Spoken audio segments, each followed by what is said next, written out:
And we are live.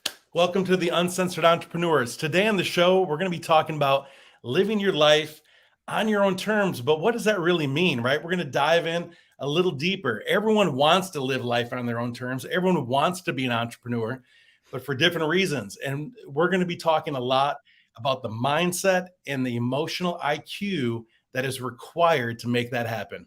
See you on the inside.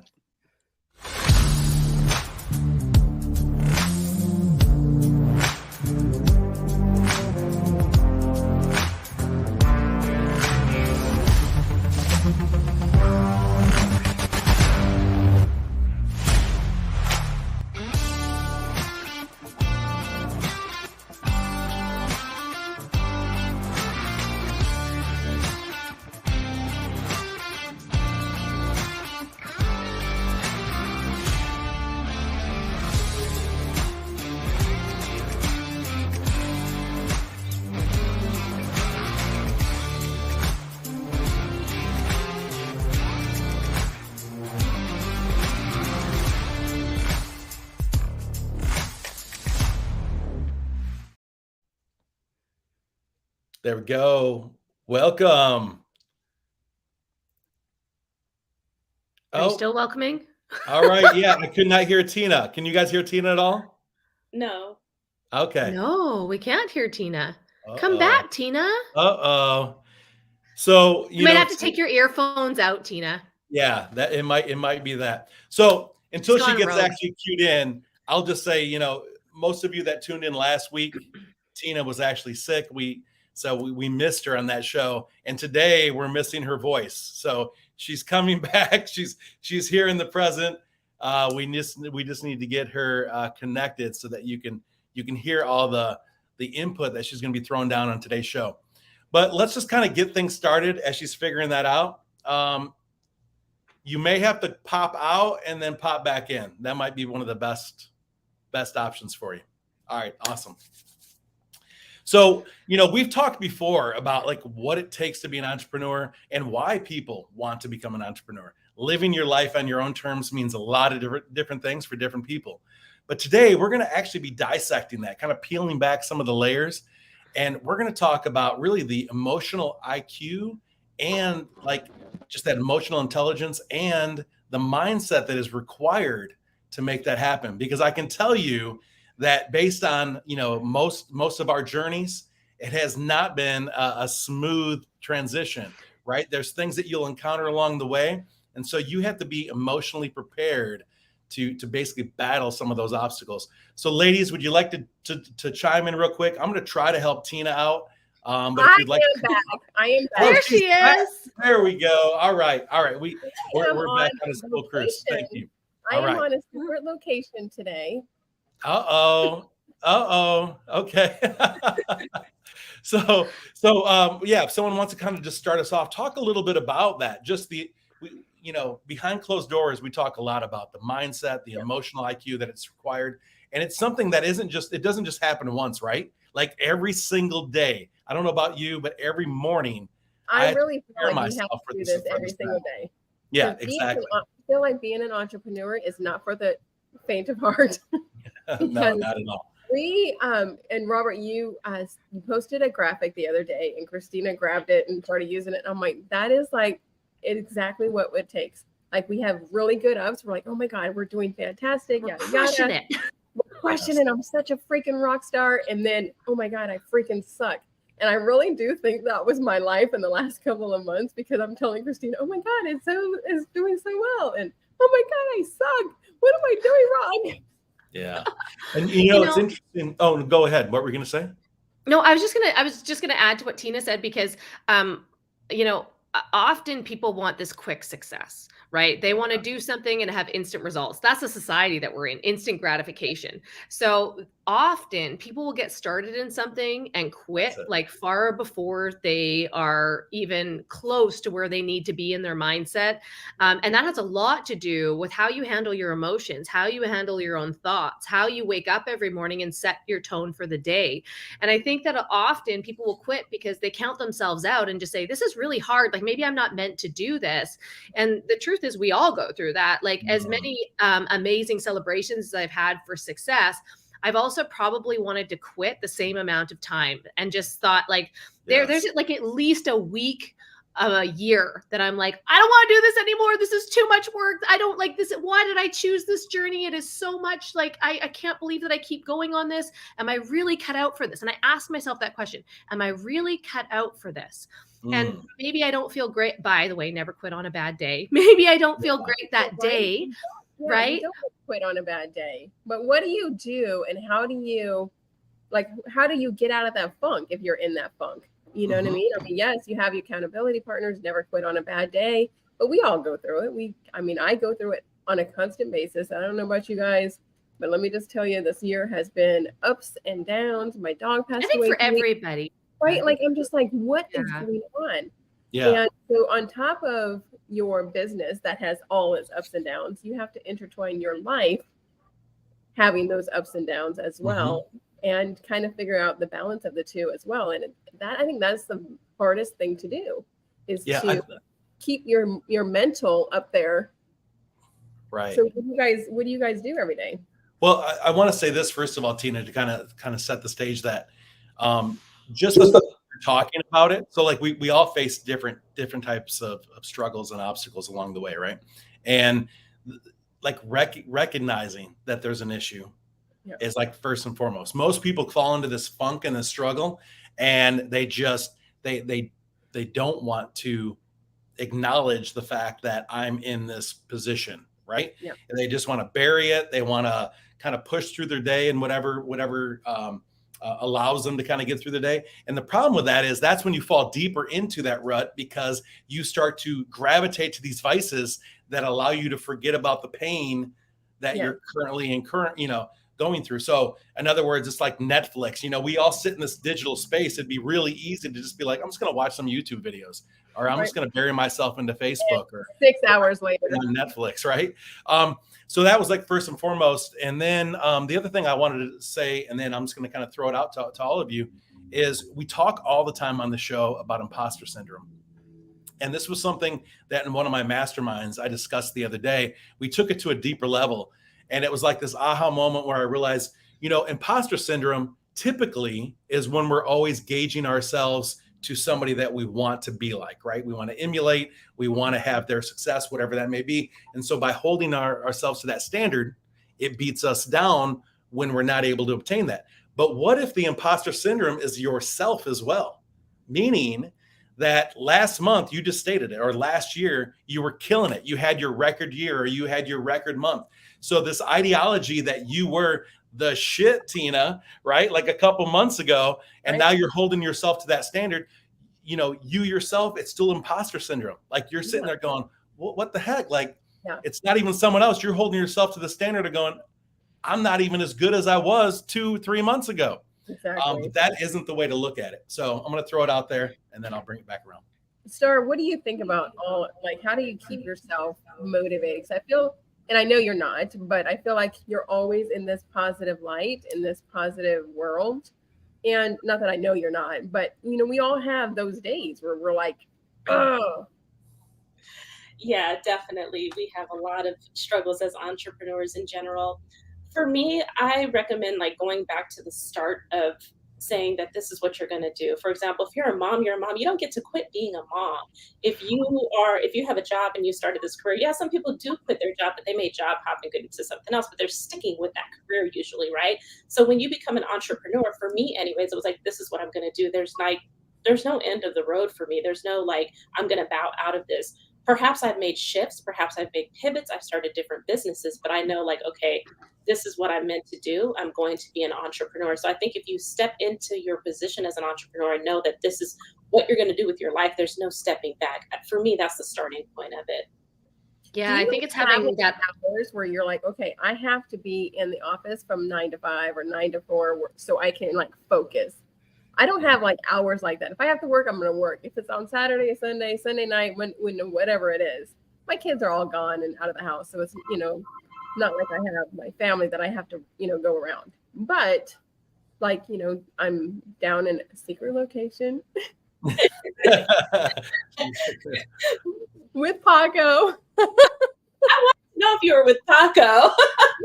So we like, he was just like, we need to get you out of the house. We need to get you out of that space because my dog passed away, and it just kind of put me in more of a funk than I already was, because she's not there. And Christina and I were talking before we went live, and it's almost felt like there's like an emptiness. And so he's like, come down here. So as an entrepreneur, you can do those kind of things, right? You can live the life on your terms. You can live wherever you want. You can just go live as long as you have internet access, right? And like, I can work from anywhere. So do you guys like have to have like business hours where like I have to get all this stuff done? No, but I also want to add to what you just said, because you're like, it's really hard. I'm going through this. And as an entrepreneur, you have to have the awareness and the discipline to reframe the challenge, right? You have to have that emotional IQ to not get stuck and sucked into it. So you have to have the discipline to create better habits. And Robert talked a little bit about imposter syndrome, and I will bring it back around to the work hour thing. But he talked a little bit about imposter syndrome, which I wanted to touch on because everybody goes through it, and you start comparing yourself to other people. But one of the habits, one of the standards that I've set for myself is when I get to that mode where I'm like looking at somebody else for a second and thinking, wow, I wish I could be like them. I'm like, hey, how about instead of feeling that way, I'm going to study them. I'm going to see what they do well. I'm going to see what content is hitting. I'm going to see, are they using videos? Are they using posts? Are they using polls? Like how are they building this kind of audience? How are they building this engagement? And so instead of starting to feel bad about myself and like having this like competition and this feeling of defeat, I turn it into empowerment, right? Yes. And I think that when you start to do things like that and learn how to do things that way, because you can overcome any of these challenges when you learn the habits and patterns on how to do so. It's that dedication to building that business. And Tina, you talk about how people set their work hours and what business looks like, and everybody does that differently. I'm like you. I love being in the flow. Like if I want to go to the lake and spend all day at the lake, I will work 30 minutes in the morning and then not touch my phone, right? Or I'll spend 8 hours working because I've got the day and I'll get all these things done and move ahead quickly. So I prefer to have a workflow that balances with my life and just kind of works synergistically with my life, as opposed to I have to work, 10 to 2 every single day. And this is my schedule. I like the freedom and flexibility more so than having to be disciplined that way. So we all kind of do that differently. Yeah. And it is different, right? Like Star, please chime in on this one, because I'm interested to find out, how do you thrive? I would imagine just in conversations that you thrive more in a structured environment than a fluid environment. Would that be correct? Yeah. I want to recommend the 4-hour work week to you guys. Yes. Read that.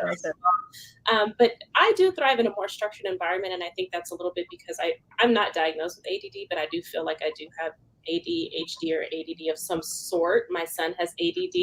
So for me, like, I do struggle with completing my tasks and projects. I'll be very honest with you guys. So I do need to have some structure in my day or in my life. And also I have kids that go to school, and I pick my husband takes them, as you guys know, just like Robert, makes the lunches and all that, but I have to pick them up. So I have structure, but outside of that, I do like entrepreneurship because I can work long hours. So if I choose to stay up till 2 a.m, which sometimes I do, you guys know, I'll be doing my work, and I tend to get very creative at night. So I also like to work at night quite a bit.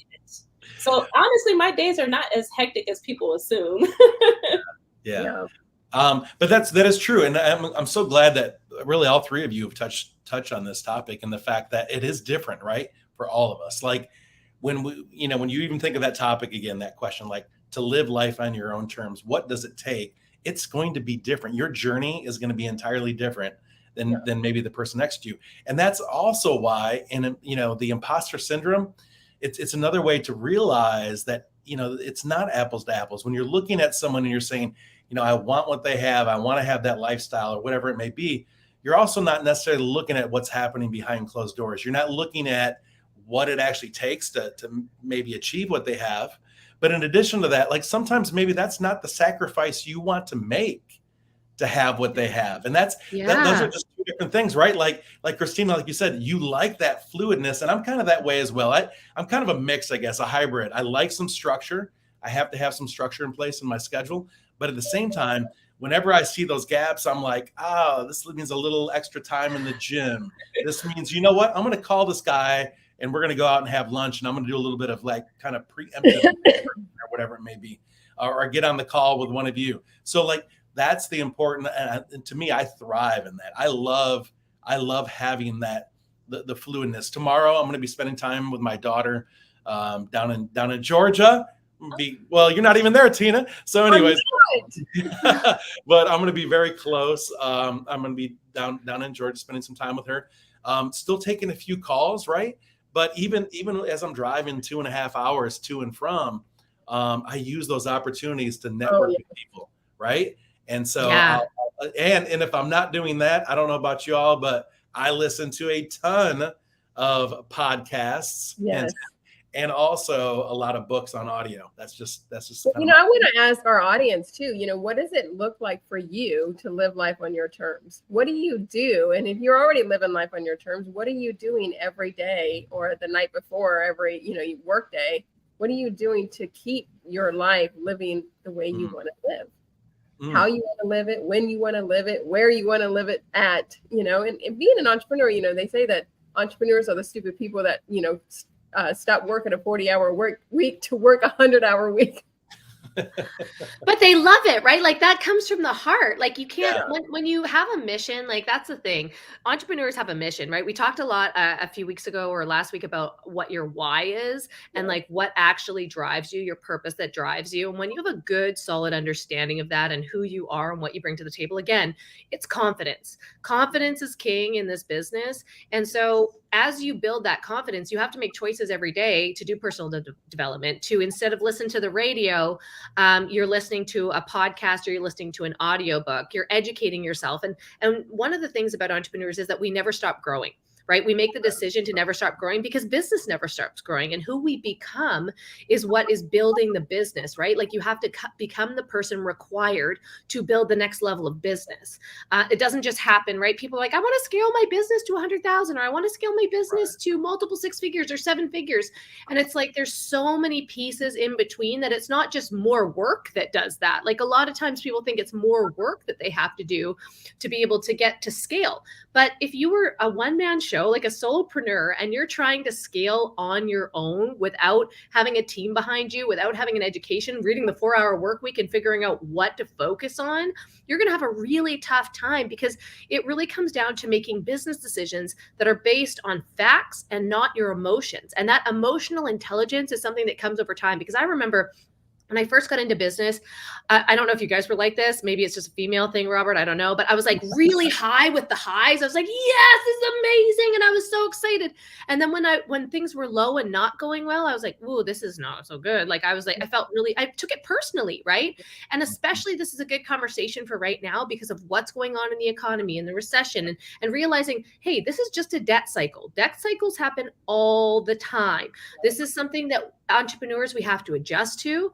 We have to get creative about solutions for our audience. We have to build new audiences, and we have to be willing to do the hard stuff during the times that are down, when everyone would be looking at their business being like, ooh, I'm not doing very well. I don't say I'm not doing very well. I say what's going on out there isn't great, but hey, how can we contribute in a positive way to help people right now? Right. And what do we need to do to serve them? Because a lot of the times, the thing that you were doing before is not the thing that they need right now. They need something else that's going to help them move through the difficult times so that they can thrive again, right? And so I think starting to think more about what are you feeding your mind every day, right? Are you talking to people that are like, oh man, business is down, like it's really rough? Or are you surrounded by people that are making big moves, that are super positive, that are like, come on, like, let's go, we can do this together, right? Like where are your thoughts most days? Yeah. Like even when you're down, and Tina, I do want you to, I saw you're getting ready to respond to that. Like even when you're down, you must remain around the campfire. I mean, we talk about that all the time. Even in those moments where you just want to curl up and in a fetal position with a nice fluffy blanket over you or whatever, make sure you're still like near your tribe, your circle, because you're right. Like it's those moments that in those downtimes, you'll still be empowered. And that's what's going to give you that aha moment or that breakthrough to like get up and start moving again. I think that's a reason why people have events, right? Like, everybody has events. Mm-hmm. We have an amazing guest coming on next week. Ray Higdon is coming on. And I was so excited because I think Robert and I are both going to the Faith Over Fear event. Yes. And when I decided to go, I was like, right at this moment, because Christina, I'm in that position where I'm like, oh my gosh, what do I need to do? How do I need to pivot my business? What do I need to, switch around? And I'm like, you know what? I need to be in front of these kind of people because that is my tribe. Those positive, uplifting, spiritual people who are just going to keep pouring into me.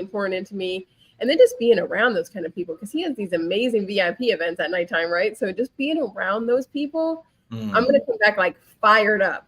And Robert, I know you and I are going to be him and I were trying to say that we were going to do some live on the carpet from Uncensored Entrepreneurs. Yeah. But that's it, right? Like it's an opportunity to be around the fire, to educate yourself, to kind of, just to sharpen those skills once again, but also like to network. And I tell you, like, that's what I love about networking and being around people like yourselves, is that when one of us is down, like the next person has like this moment of energy, like you said, Christina, where you're just like fired up. So when you're, in those moments where you're down, the next person's just like, let's go, like get out of bed. We got this. Or, you know what? I need your help with something. Or I've got somebody I would like to introduce you to. Like having those connections are so key. And that's why having, all four of us on our show and, in this business together is so amazing, because when one of us is down or when one of us is going through things, the other three are like, come on, we can do this. How about this? How about this? And we're throwing ideas out there, right? So being around your tribe and having the right tribe, because I remember when my mom, when my grandmother was little, or when I was little, my grandmother used to tell me, Tina, you always are who your 5 people around you are. And then it started getting, you are the company you keep. Yeah. And then it started getting like more intense as I grew up. I wanted all these friends. And then I think the older I get, the less friends that I have. Yeah. Or your tribe just becomes more selective, right? It's just I want you in my circle. Yeah, you just have to start. Go ahead, Star. Oh no. In living life on your terms, you have to define what that looks like for yourself, right? So for me, one of my pillars is luxury lifestyle, and that's going to look different for all of my clients. Essentially, it's being able to have that time freedom and that location freedom, whether the fact that I get to work from my home office every day, somebody else like Christina might be by the lake working that day, whatever that are you, Tina? No. But No. I'm talking about Christina. She's always. Or are you back home now, or are you still in Canada? I'm in Canada at the moment. Yeah. She's not right now. So once you identify, the lifestyle that you want to live, what is that going to cost for you? What are your goals? You need to establish your goals. So how much income do you need to bring into your business?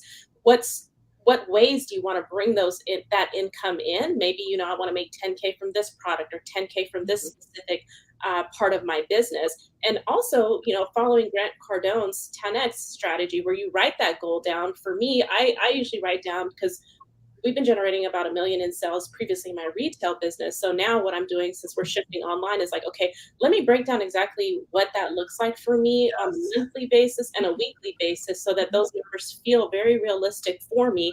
And I feel like, okay, I'm going to be working towards this. And then you can close your day out by writing those goals down as well. Or even a daily one goal, a daily goal, Star, because, they're like, oh, I want to make $1 million this year. And they're like, oh, yeah. Well, making $1 million is only such and such amount of money a month, which I should know that by the. Let's do the numbers. I'll do it. I know you know the numbers off my head. Okay, so it should be this much money a month. Right.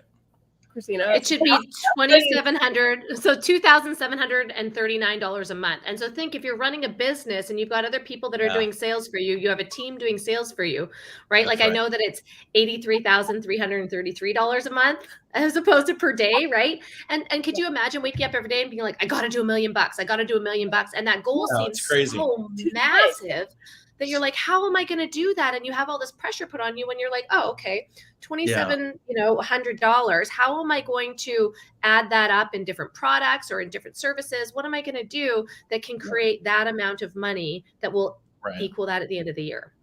I think actually, quite honestly, that would be a good show in itself, that we could really break down and talk about the KPIs, right? Yes. Right when you even started into that, I'm like, I live and breathe KPIs now.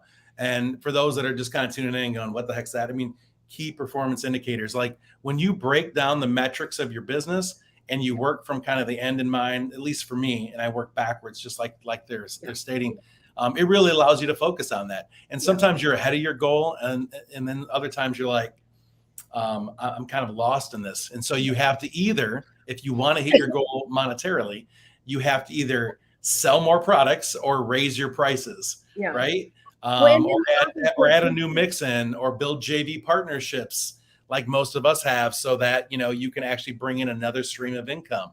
And again, we'll save that for another show. Income, you also want to see all the different things. You're like, okay, if I have 100 people in my group coaching program paying me $97 a month, that brings in this much. If I have 5 one-on-one coaching, clients every year, that brings in this much every year.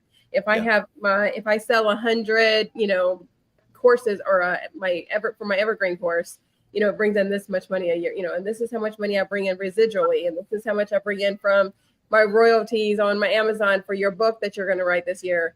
And so all of the things, and you're like, okay, I'm bringing in this much, this much, this much, this much. It's going to end up to being $2,700 a month, and then, or $2,700 a day. What is it? $2,700 a day? $2,739. Yeah, $2,739. Yeah. I'll never forget that number. Yeah, exactly. It's kind of there, right? And when you start thinking of your product mix, you're like, oh, I need to sell a product a day. That's not so hard. But anyways, just depending on where you're at. So my own personal coach actually was coached for many years by Steve Farber. And one of the things that it just seems so perfect right now for our conversation. One of the quotes they always throw out there from one of his books, which the book is called Love is Just Damn Good Business. That's the title of the book. But the quote that I love is, do what you love in the service of people who love what you do, right? Do what you love in the service of people who love what you do. And what I love about that quote, and it just kind of came to mind with everything that all of you have been talking about, is that whether you're in your high moment or low moment, like that quote kind of pertains to that mindset, right? Meaning that if you at the end of the day are loving what you do in the service of others, right? Who love also what it is that you're doing in their lives, then it doesn't matter the ebbs and flows and the ups and downs. Like that in itself, we talked last week about, your why, but that in itself is a catalyst. It's a big why that actually will help move the needle when you're down. So if you focus on that again, you're like, that's why I'm doing that, right? It isn't so much about, if we just focus on the money side, you'll drive yourself crazy. If I compare like this month's sales with last month's sales, because I actually had a record month, just saying. But anyways, that all of a sudden I'm like, oh, I'm banging my head against the wall going like, I'm not hitting those KPIs right now. Yeah. But if I just focus again, forget about money, focus on the service that you're actually putting out there, that it's changing somebody else's lives, and the response of that, like the fact that because you're changing their lives, like that ripple effect that will actually come from that in itself gets me right back into the game, and I'm moving again. And sometimes the KPI now isn't so much monetary when you're in those moments. It's more about who can I help next? Who can I help next? Who can I help next? And by doing that, the numbers will follow. Yeah, whenever I am in a funk, I had a mentor that said, whenever you get into a funk, go help somebody. Go help somebody that you know you can so serve. true. That's it. And one of the things that I also had to learn in business was how to cool my hot temper. Right? Like I had to learn. Weird, right? The spicy Italian. So one of the things I had to learn was instead of reacting to situations, because you are going to face challenge after challenge after challenge. Unfortunately, people get beat up by that, or they get emotionally drained by that, and then they give up, right? But if you realize you're going to face challenge after challenge after challenge, you learn how to respond as opposed to react, because a lot of the times you're going to do way more damage responding emotionally. And like when you're triggered by something or something is upsetting to you, instead of going to a team member or going to a customer that's complaining or a client that's complaining, right, instead of like right off the bat saying da da da da, like the first thing that comes to your mind, which often is probably not the right thing to say, right, when you're just like, come on, right, you learn to take a little bit of time and respond in different ways that uphold a certain standard of communication in your circle, right? I learned this in the network marketing space because there was a lot of people that come in that you don't sponsor, right? You don't get a choice on who's on your team. And so a lot of the times drama comes into place. And you know what, whether you're in network marketing or not, like workplace environment, I remember working in salons and there was drama, right? Like you learn how to stay out of it and act as a responsible business owner when you learn how to respond to difficult situations as opposed to react, right? That's part of that emotional IQ piece. So Christina, how do you take that? So, if somebody's listening here and they're wondering, how do you respond instead of react?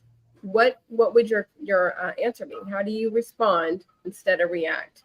Like, what would your sometimes it's time and space. Sometimes it's like going for a walk and hiking it out and doing something physical that makes me sweat, right? To get that anger, anxiety, frustration, whatever it is that's coming out. I have to go get some movement in my body. But sometimes it's time.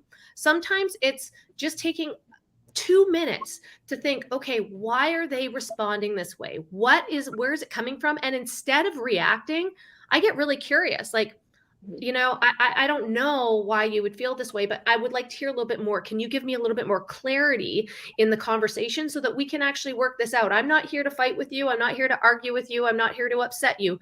I'm here to make you a better person. I'm here to make you a stronger person, because sometimes all of us are coaches. Sometimes in our line of work, we trigger people's hot spots, right? And we say things that people get upset about, and it's their personal triggers. And so if we play into that, we just escalate a situation, as opposed to be like, hey, you know what? I'm going to just listen a little bit more, get a little bit curious about why you feel this way or why you're reacting this way. And then let's move through this together, because I want to both grow from this conversation, right? If you feel this way towards me, I want to work through it with you so that you still trust me. You still trust me to deliver hard news when I have to, because sometimes we have to say things we don't want to say, right? We have to give people like a bit of a mirror and say, hey, this might be a you thing. I understand that I triggered that, and I'm going to work better on my communication. So taking responsibility is huge, right? Huge. As opposed to blaming and pointing the finger back. It's like, you know what? I could have handled that better. I apologize. But a lot of the times people are usually fighting. And I used to do this too, because I used to feel like I had to defend my efforts. I had to defend what I was doing, just maybe how I was raised. But a lot of the times people are defending what they believe in. And sometimes it's correct. Sometimes it's not correct. But when you go into a conversation where people are already defensive about what you've said, trying to win them over or prove a point, it's not the right time, right? So you have to earn their trust back and apologize and say, look, I never meant to make you feel that way, and take responsibility because of that emotional intelligence. I have the courage, the confidence to do so. But we need to have a bigger discussion here, because I want to work through this with you, and I want both of us to grow in the process. Yeah, that is so true. Going through, right? You got to always see what they're going through, and they just like you said, they might be triggered by something that you said, and they're reacting instead of responding. Maybe that's what the for us iPhone users, the good the three dots that start the three dots, and then they stop. You're like, maybe it's a good thing that they stop. Yeah, that's but taking the onus, like you said, that's huge. That was a mic drop, Christina. I think more than it seems so simplistic right on the surface, But as an entrepreneur, when we kind of fall into our niche and our space and our groove, I mean, we all at some point tend to be an expert in some field, in some craft. And so, of course, we feel that we have the right answers most of the time when it pertains to whatever skill set or craft that we claim as being an expert in. And so, of course, that happens. But I love that. I love the fact that you actually mentioned to take the onus, because by doing that, there's a few things. Number one, it diffuses the situation into like in a whole different direction, right? And the other thing it does, and this is kind of what came to mind here, based on our conversation, our topic today, is that in itself is empowerment, right? Because if I argue with you, if I push back and there's this, push and pull and this resistance the entire time, it's going to be really hard for me to move past that. The other thing is I'm giving so much energy to that the remainder of my day is going to be effed up, right? Because I'm going to be sitting there thinking and dwelling on this conversation that happened all day long, or the fact that they didn't make a payment, or the fact that they didn't, feel that this was right, or whatever it may be. Like I'm going to be that in itself will pull you into a rut faster than almost anything. And so by taking onus, it's kind of like, yeah, maybe even if I am right, I could do so much better, or possibly they were looking for this. So next time I can figure out how to actually deliver what it is that they're looking for, going above and beyond, right? Yeah. What they're expecting.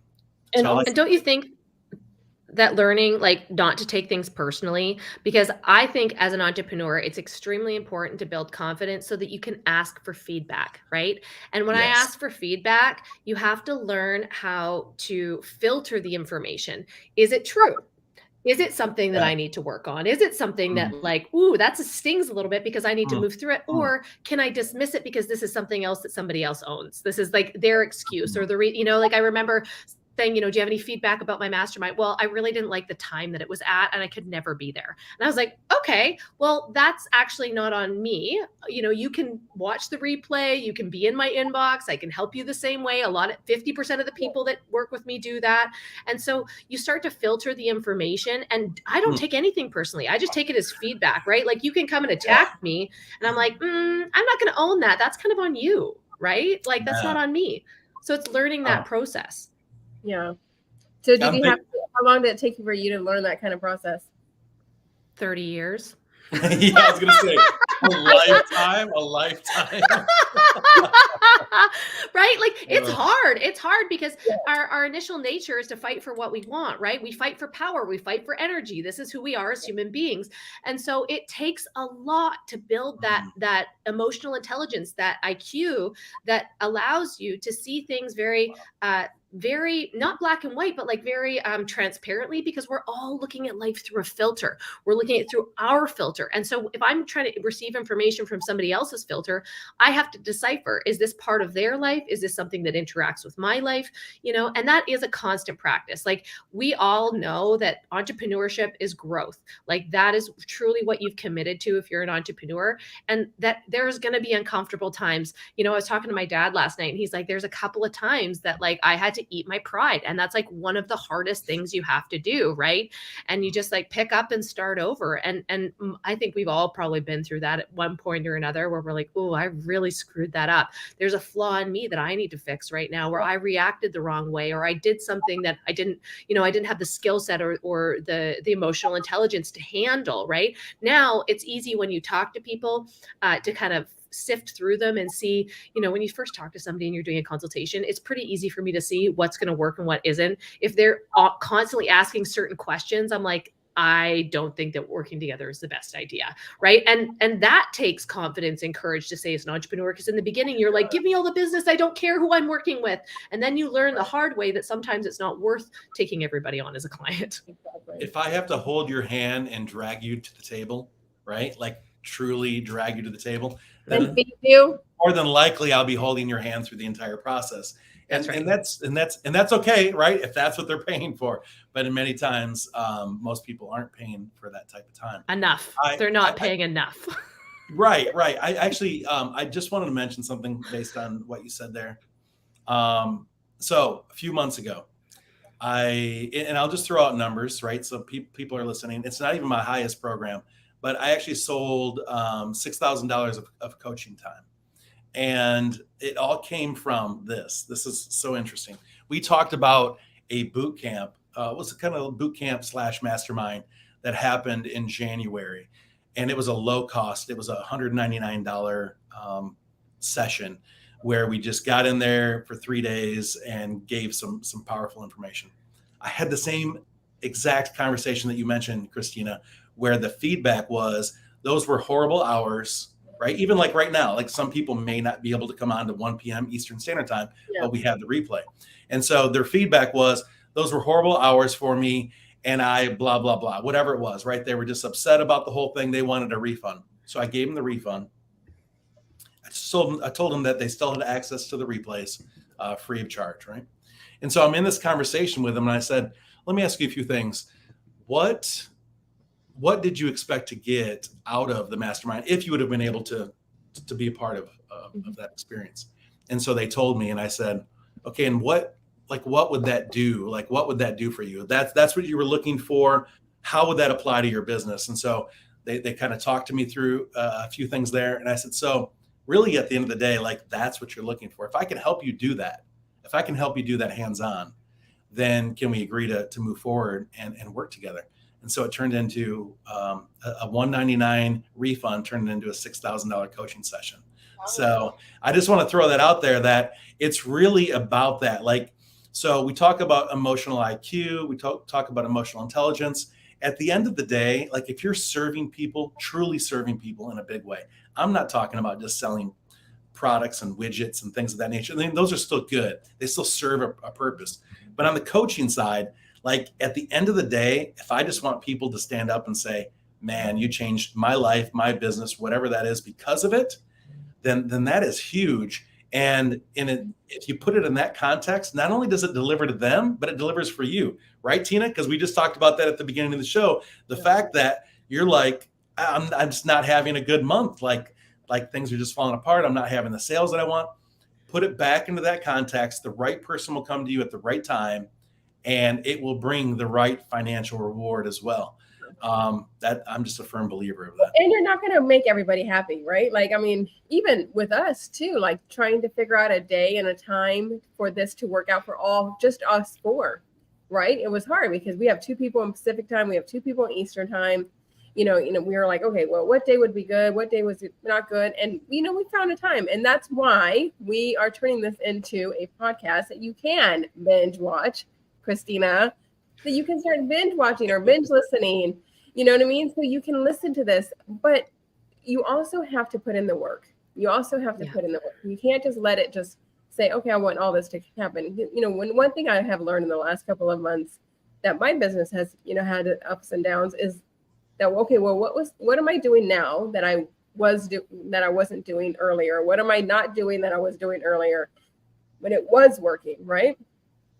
And some of that is just mindset, because when you have really, really good months, like, or days, you have really good days, right? I remember working in retail and I was like hitting it. And I'm like, oh my God, over and over again. And then I had a dead spell. And then getting out of that dead spell was the hardest thing to do. Not, I was like rolling donuts, 0, 0, 0. And I'm like, oh my gosh. And, they used to call me the Latin assassin. And I was like, oh my gosh, what is going on? And they're like, what's going on with the Latin assassin? Something's going on with her. But then when I would hit it, it would be like hitting it. So what do you do on those days that you're like rolling donuts? And I don't know if you guys know what a rolling the donut is, but it's like hitting a big fat 0. I'm sorry, there was a lot of value in what you just delivered, Tina, but I forever now will think of you as the Latin assassin. So that's going to go down in history. That was my name in the corporate world here, or when I was in Atlanta. I think about like how many no's you have to do to get to a yes. Like people underestimate how many people you have to talk to in business. I remember when I first got into network marketing, which I think is a great book in general for sales. I listen to Go for No, and it's a really short book, right? But it just made you realize, like, and like I think I brought up Taylor Swift last time, and she's on this Eras tour that's going to make 900 million, and she has been doing this for 17 years, and she had more no's than most people by the time she was 12. And so what entrepreneurs do is they problem solve in the process. So if they're getting a bunch of no's, maybe they need to adjust their message. Maybe they need to adjust their business strategy. Maybe they need to adjust who they're speaking to. Yeah, or something, you know. Right. Their copy, everything, you know. Okay, well, maybe my price is too high. Maybe price is too low. Maybe my landing page, maybe I'm not getting that out there. Maybe they don't know exactly what I do. So you have to analyze everything. And Sarah said, what's the name of our podcast? Well, it's going to be Uncensored Entrepreneurs. Yep. It is. Yeah. I'll get right on that, Sarah. Yeah, you're going to be seeing a lot more information on the upcoming podcast.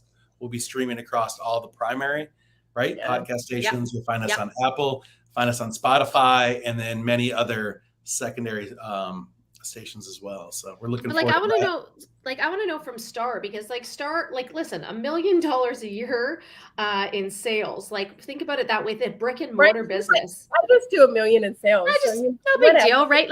So many people want to get to that stage, but how many zeros did you have before you came up with the right formula to hit $1 million a year, right? There were so many things that you had to adjust course on and change and test. We just learned how to fail forward faster. I don't care about failures. I don't care if things, I had a sales post bomb the other day, and I was like, is it my language? Did I use a certain word? What is it that I need to adjust? And I didn't delete it. A lot of people just delete content that doesn't do well. And I'm like, what did I learn from that? Where can we adjust the language, or what does Facebook not want me to talk about, creating financial freedom for sometimes people, right? Sometimes it's not your audience at all. It's the fact that your audience hasn't even seen it because of the algorithm and everything else that combats what we do. But go ahead, start with that. So for me, obviously, I didn't hit $1 million year one in business. I think I had a successful first year in business with his products, but there were a lot of challenges. Number one is finding the correct vendor. You think you have the right vendor. I almost went out of business from dealing with a shady vendor who didn't send me products for over 30 days. So now it's you've got to pay your lease, you've got to pay your staff, and there's freaking no product in the store to sell. That's so tacky and unprofessional, right? But these are some of the challenges that I faced. Pricing was also another thing, because you have to be very competitive. I want to position myself as a luxury brand and be able to charge the right prices. But I'm competing with other people who might be selling products that are not as superior to mine, but they're cheaper. So people want that. So playing with the price points. My husband recommended me to do a BOGO deal, and that took off for a few years. I was like, whoa, people really went crazy over that. And everyone loves the BOGO. Yeah. And then I faced. But you're welcome. Mm-hmm. Yeah. So there definitely were a lot of tweaking and shifts, and there was one point where I even shut down one of my locations. And then I reopened it. There was another point where I used one of my locations to run a completely different business out of there while it was in there. Yep. Yeah. So, but there's definitely a lot. But the other thing I wanted to add to the conversation was boundaries, especially because we're in the online space and we're dealing with people and humans. And I just feel in the online space, there's really going to be sometimes some crazy people out there. Let's just face it, right? And if you're dealing with situations like that, we want to build a dream business. We may not want to be exposed to people that are acting a certain way, behaving a certain way. Fortunately, I haven't had any negativity in my programs, but I've been in programs where there's toxic people. And so to remove those people from the programs, because it's affecting your other clients and their ability to perform, or even step forward and ask the questions that they really need help with, because maybe this person is belittling the entire mastermind. I mean, I've seen it all. Yes. Yep. And being able to fire clients. And for me, I'm not a life coach. I'm not a therapist. So unfortunately, I teach strategy. I teach strategy. Amen. you need to see a counselor. Star, you actually are a certified life coach just based on the experience that you actually had in your business. So again, I don't want to belittle any life coaches out there. But what I'm saying is that, the experience alone makes you qualified to be able to give people advice in certain areas, right? I mean, you've experienced it, the good and the bad, the ebbs and the flows. And by the way, I think that one common theme that all of us are saying right now, especially with what you just said, Star, is the perseverance. The fact that one thing that we all have, regardless, Tina, you could have the worst month you've ever had in your entire life, and I guarantee that I'll still see you next month, right? Yeah. Okay. And then the whole point of this is that you're going to keep showing up. You're going to keep pushing. I'm not going to You're quit. going to reach out. You're using this opportunity as the ability to pivot, to reach out, to ask people for help, to maybe absorb some new ideas, surround yourself with other people that'll empower you, go to events like we're going to next month. And those are the things that'll keep pushing you forward. That's one ingredient regardless. Star. Man, I resonated with you when you were saying that, because I told all of you I used to be in the brick and mortar business. I started 2 franchises from the ground up. We grew them to 24 locations at the time before I got out, and they're still growing. But there were so many people that left me high and dry for hundreds of thousands of dollars, right? Locations don't get built out on time. Things, Right. You go to a location and all the fixtures are missing. All your equipment is gone. Your signage is gone. I mean, I've experienced all those things, and you have to be able to say, I'm going to keep pushing forward, right? You can be upset. You can be pissed off. It doesn't make sense. It's not fair. It's not fair, but you keep pushing forward. The meme that I keep seeing is, do you know that little meme that the guy is like digging for gold, and he was like, yes, I'm giving up, and he's like this far away from like the biggest gold mine. That's exactly and, it. And then there's another guy coming in behind him, right? And he was like, I'm done. Wow. It's you like you said, you never want to quit on a bad day, but so many people have told me in the last couple of months, when these times get tough like this, it's one, God just helping you like rebuild and teach you a lesson too, but he's also showing you that there's a bigger way, like that. Again, like the meme of the little girl has a little tiny teddy bear and God's behind her with a bigger teddy bear. And he's like, just give it to me. She's like, no, I love my teddy bear. He's like, no, but I have something bigger for you. And she's like, no, I want to keep it. He's like, no, you have to let it go in order for me to bring in something bigger for you. Yeah. And I think, and I don't know if you guys do this. This is something that I do when I have dips in business or when things aren't going exactly the way that I want. I find it really hard to stay motivated by money. I just do.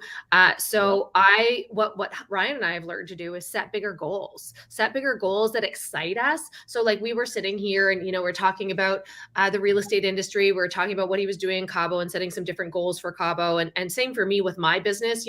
I'm working really hard to be able to scale and figure out, okay, how can I impact more people and create bigger business and all that kind of stuff. And I looked at him and I said, but like, what would actually excite you? Because he misses Canada. He misses family here. And not that I don't miss those things.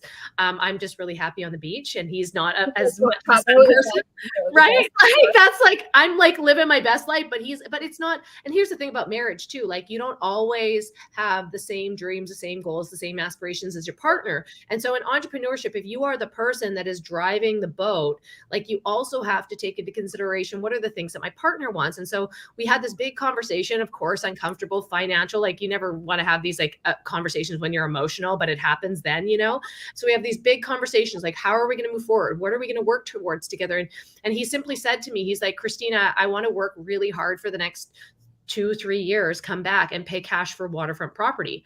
And I said, if that is the goal that you are willing to work for, it's the one I'm willing to work for. And now we're working on the same team. Now we're going the same direction, as opposed to like, oh, you like it here, I like it here. What are we going to do next? Like, let's have some direction that we're both willing to work towards. That has nothing to do with my business goals. That is my life goal. Like we want to have property in different places, right? And so I'm obviously going to have bigger conversations that are uncomfortable when necessary. And I think so many people don't have those big, uncomfortable conversations often enough or fast enough. And now, instead of avoiding them, which was my habit before, I would avoid it until there was this huge explosion. I race to those conversations when I'm uncomfortable. Yeah, I like that. So, I mean, like all these tips really guide us towards this, again, when we first started thinking about this topic, like how to live life on your own terms, we wanted to put this more in that sense of, what type of emotional IQ does it take? Yeah. What is the mindset that is required to keep pushing forward to experience like the life that you actually want?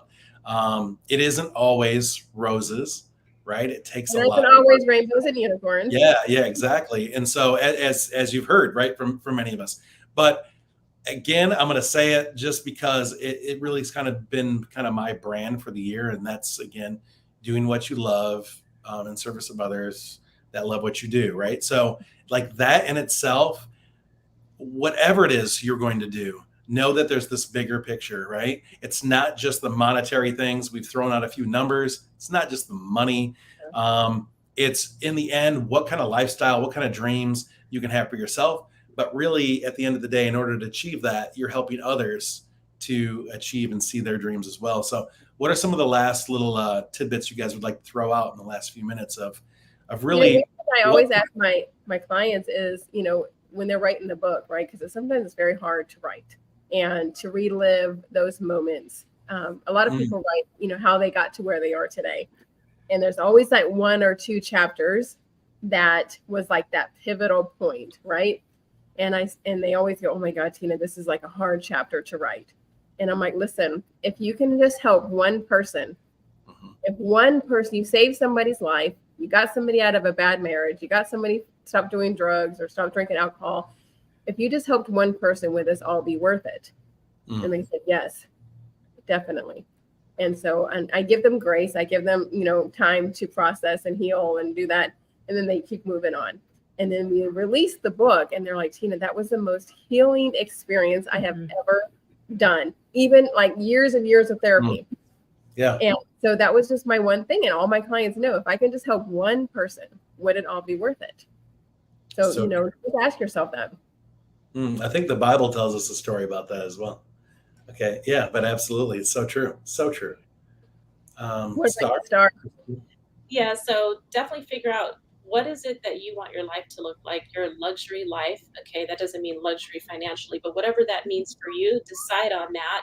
Also, you need to map out exactly what it's going to take for you to get there and have that result. And then make a vision board, whether you put that on your desktop or a poster board. Yes. So start looking at that vision every single day from a visual aspect so that you remember what you're working towards and you actually start working towards it daily. Oh, I love that. Oh, I like that a lot. So It's having higher standards and higher habits for your life, right? It's not getting stuck. For when I first got into entrepreneurship and there was conflict or there was challenge, it might take me out for a month. And as I started to grow my skills and my emotional IQ, as I started to move through business, it would take me out for less time, right? A couple of weeks, it would bother me. A difficult conversation would bother me a little bit, and I'd try and go over it in my head and like, how could I have reacted differently? What could I have done? Again, that react versus respond, right? So I learned, okay, so I no longer react now. Now I'm going to respond. How would you like to respond to the situation? And as that happens, as you raise your standards in business and as you change your habits to allow you to move forward faster, all the like little stuff, like you ever read the book or heard the thing, like don't sweat the small stuff, all the little stuff that a lot of entrepreneurs spend a lot of time on just trying to fix. I no longer spent time there anymore. Like if it's, if it's not a $10,000 problem, I don't know if it's my problem. It might be somebody else's problem to fix, but like if it's not something that is significant, like I'm not going to dabble in little things and worry my whole day away. And that also has to do with discipline, having the confidence not to have to say your 2 cents, having the confidence to be relentless in your decisions and not having to explain yourself to anybody and being like, it's this way or not, right? Take what works for you and leave the rest is like one of my favorite sentences when people are having conflict is like, what works for you? Great. Then don't do anything else. Like when I go in and work with a coach or when I work with a mentor, I'm going to take the things that work for me and I'm going to leave the rest. And I'm not going to feel bad about them. I'm not going to say, oh, I wish I was there, or this doesn't work for me. I don't like this part. I'm not going to go and do that. I'm just gonna be like, hey, you know what? Great for you. This is how I'm going to develop. And this is a system I'm going to develop. And if you can learn how to do that, you can move through all of this so much faster. Oh, absolutely. So, all right, we've got just a couple minutes left. I did want to just end with a kind of preemptively talking about next week, right? So we have, you mentioned earlier, we have Ray Higdon coming on. You'll see some more posts coming up in regards to that. But I really want to take, the opportunity to some of these questions that we're talking about. What great questions that we can ask Ray, right? Because that's somebody, again, that has been through these ebbs and flows, right? Yeah. Most of us know some of his journey, but our audience doesn't. Yeah. And so it'll be interesting to find out how he gets himself out of a rut, because I can guarantee you at any level in business, he's been, I mean, he talks about it, that he's been there, you know? Yeah, exactly. He's had to reinvent himself over and over and over and over again. And that is the job of an entrepreneur. If things aren't working for you, guess what? It's time for your alter ego to come in and step up, because when you're feeling unsatisfied in business, honestly, it's because you've grown and you're still sitting right here. So you've got to reinvent. Who are you becoming? Who do you want to serve? How do you want to go out there? And I really look forward to talking to Ray. He's a friend of mine, and super excited he's going to be here next week. But like, he's really evolved in his brand and what he's and how he's serving people right now. And within the last year too, he has completely turned. Absolutely. It's necessary. We'll talk next week about that and about how he brought God and his faith into his multi-million-dollar business and what that did to his business. Did it help it or did it hurt it? I mean, I'm sure it helped it, because he's doing this huge faith over fear event that I'm so excited. But it's interesting, and again, we'll hear some more clarification from him. But it did both, right? I mean, when you pivot and you change this kind of identity, or you hold something new to be like your truth, then things happen, right? Your audience doesn't like change sometimes, and so his numbers. I remember I saw them when he came back onto the scene. It was just, they decreased. They were cut in half, but awesome. I think they're came back around, and they're like twofold, right? Because of this change. And if you're empowered, then the audience that you speak to, you'll be speaking, as long as it's the right audience, it'll be for the right reasons, and you don't have to worry about the numbers. So, well, thank you guys for watching Uncensored Entrepreneurs. We're so excited. Thank you guys so much for being here. Join us next week when we have the one and only Ray Higdon in the house. Yep. So mark your calendars. That's the 24th of August at 1 p.m. Eastern Standard Time on Thursday. See you then. Take care. Bye, guys.